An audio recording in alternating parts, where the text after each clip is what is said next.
अरे चाचा, सफेद साड़ी में लाल बिंदी लगाती हो, टोरी माखस में एम्बुलेंस नजर आती हो, वे घायलों को ले जाती है, तुमसे ऐसे शो बड़ी घटोला वाले होई क्यों मैं हलका कैसे लागे चढ़ती तुर जवानी रानी, देख के बुढ़वा मन होगी जवान। कैसे लागे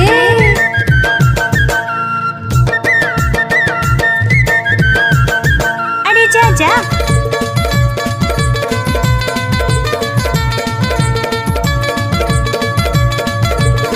डीजे ब्रिज के शोर बड़े घटोला वाले तुर चढ़ती जवानी गोरी करते बवाले दे करते मोला जन कई बे गोरी तुर बने है दीवाना ये जमाना, मोला जन कई बे रानी तुर बने है दीवाना ये जमाना, मोला जन कई बे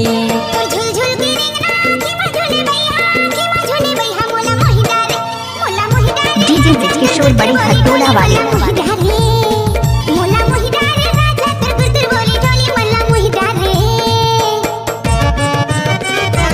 कैसे लागे डीजे रंजीत मोरगांव।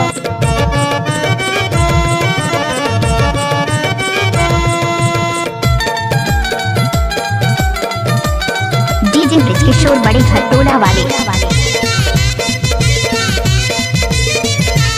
अरे चाचा,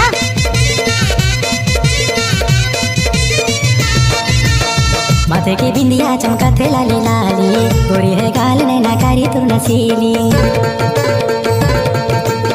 नाके के नथनी गजब वाली तुर काने मजूले।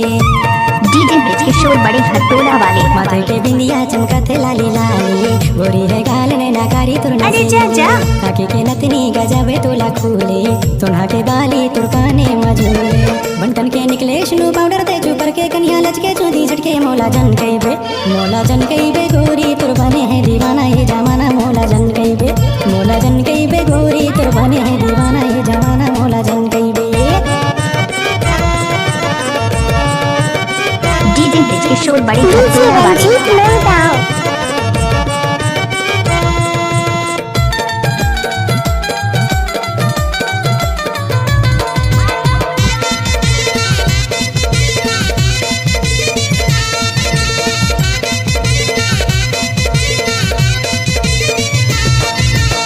जब ले देखियो तोला हो गया तोर दीवानी, तोला पाई बर संगीत पे मोर जवानी।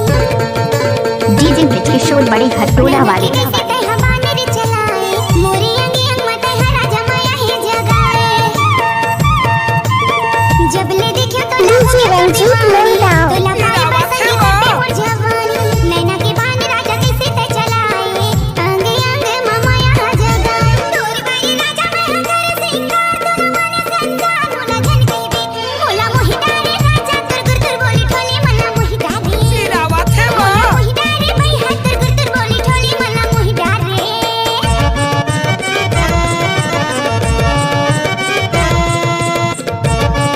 डीजे ब्रिज के शोर बड़े घटोला वाले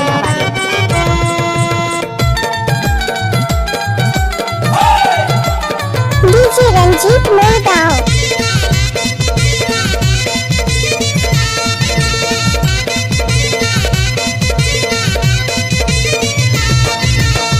तोरे रूप में मता गे जमाना, चारों डहर में गोरी हुआ ते हंगामा, देखियाला देखन दे जलवैयाला जलन दे, तोर मुरमैया के गाड़ी डीजे ब्रिज के शोर बड़े घटोला वाले तोरे रूप में मता गे जमाना, चारों डहर में गोरी हुआ ते हंगामा, डीजे रंजीत मोरगांव जलन दे, तोर मुरमैया के गाड़ी लगा चल। तुर बिना रोगी में पानी नहीं सुहावे, मोला काहे नहीं सुहावे, मोला जन कई बे गोरी तुर बने है डीजे ब्रिज के शोर बड़े घटोला वाले मोला जन कई बे गोरी तुर बने है दीवाना ये जमाना, मोला जन कई बे। झुल झुल के रिंगना की मैं झूले बैहा, मोला मोहि डारे तुर तुर बोली डीजे रंजीत मोरगांव। मोला मोहि डीजे ब्रिज के शोर बड़े घटोला वाले मना मोहि डारे, मोला जन कई बे गोरी तुर बने है दीवाना ये जमाना, मोला जन कई बे। मोला मोहि डारे राजा तुर गुर तुर बोली हमको कुछ बोले क्या? मोला जन कई बे गोरी तुर बने है दीवाना ये जमाना, मोला जन कई बे। हाँ मोला मोहि डारे डीजे ब्रिज किशोर बड़े खटोला वाले।